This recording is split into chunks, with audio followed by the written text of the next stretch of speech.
मैं भारत को भारतीयता की मान्यता के आधार पर फिर से खड़ा करना चाहता हूं, उस काम में लगा हूं। महर्षि भागवत कहते हैं कि जिंदगी में 85% बीमारियों को हर व्यक्ति स्वयं ठीक कर सकता है। तो अब तक जो मैं बात कर रहा था कल तक, वो 85% वाला हिस्सा था।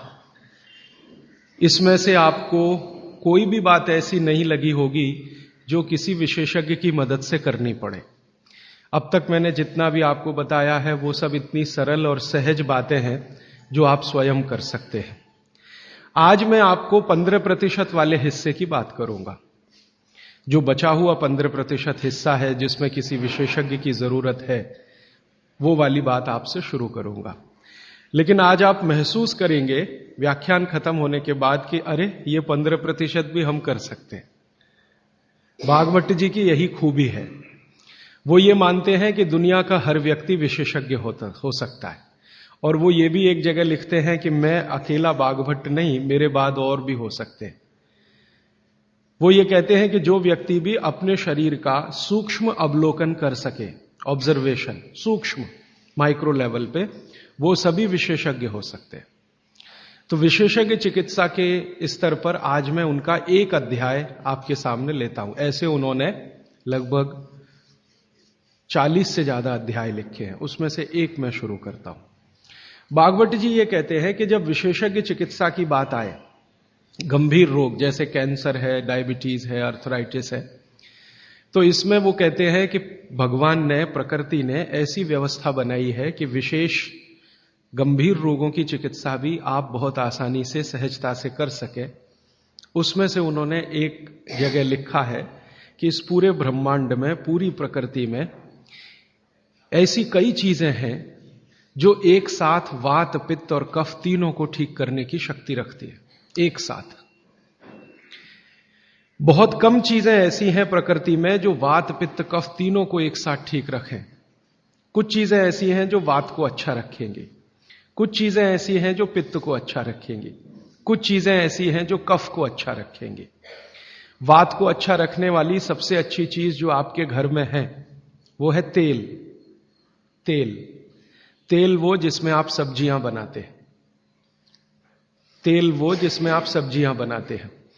तो सबसे अच्छी चीज वो बोलते हैं कि तेल है, जो वात को हमेशा समभाव में रखता है, समानता में रखता है, वात को बढ़ने नहीं देता। लेकिन उन्होंने एक शब्द पर जोर दिया है कि तेल का माने शुद्ध तेल।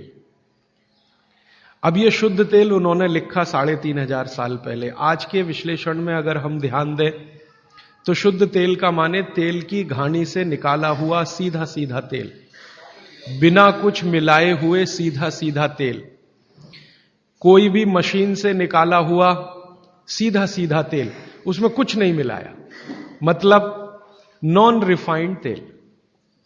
नॉन रिफाइंड तेल।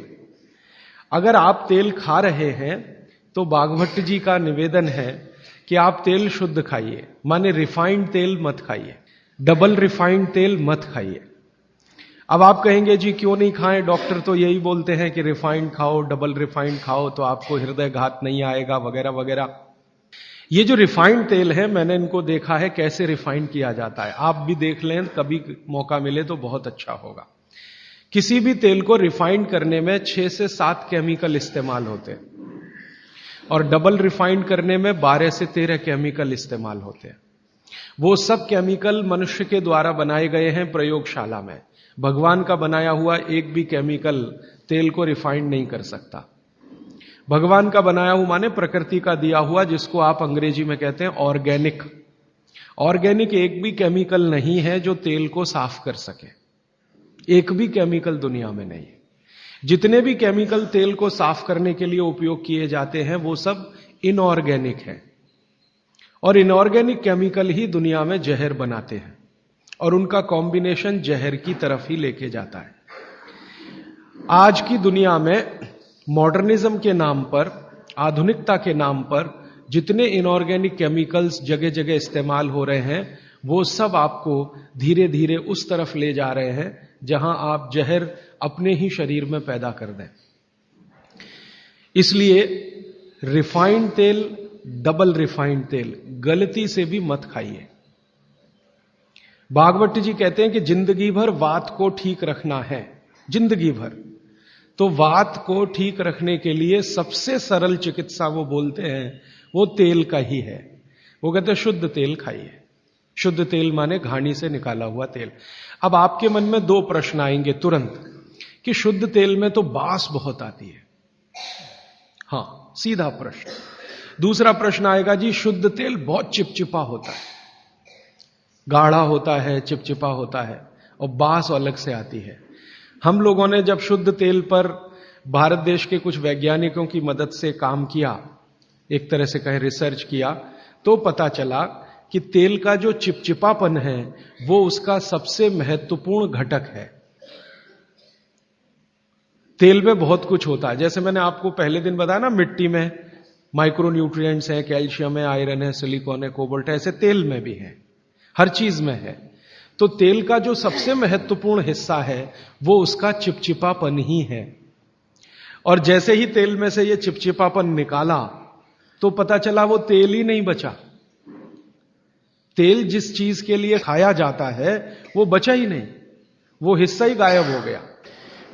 फिर हमने देखा कि तेल में जो बास आ रही है, बास, वो उसका प्रोटीन कंटेंट है। तेल में प्रोटीन बहुत है। जैसे आपने सुना है दालों में प्रोटीन होता है, दालों में प्रोटीन सबसे ज्यादा है, भगवान का, ईश्वर का दिया हुआ। दालों के बाद दूसरे नंबर पर जो प्रोटीन सबसे ज्यादा है वो तेलों में है। तो आप जो तेल में देख रहे हैं कि उसकी बास है, वो बास जो है ना, उसका ऑर्गेनिक कंटेंट है प्रोटीन के लिए। 4-5 तरह के प्रोटीन है सभी तेलों में। आप जैसे ही तेल की बास निकालेंगे उसका प्रोटीन वाला घटक गायब हो जाता है।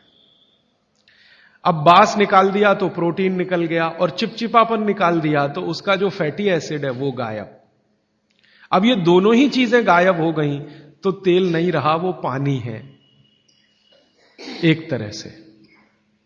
इसलिए भागवत जी ने सूत्र लिखा कि जिंदगी भर वात की चिकित्सा अगर आपको करनी पड़ जाए तो बेहतर है कि आप शुद्ध तेल खाएं तो वात की चिकित्सा ही ना करनी पड़े। और मैंने आपको सबसे पहले दिन बताया था कि दुनिया में सबसे ज्यादा रोग वात के ही हैं, सबसे ज्यादा रोग। ये घुटने दुखना से लेकर कमर दुखना, हड्डियों में दर्द, ये वात के तो रोग है ही।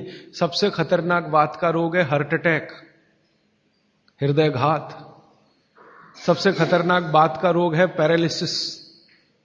सबसे खतरनाक बात का रोग है ब्रेन का डैमेज हो जाना।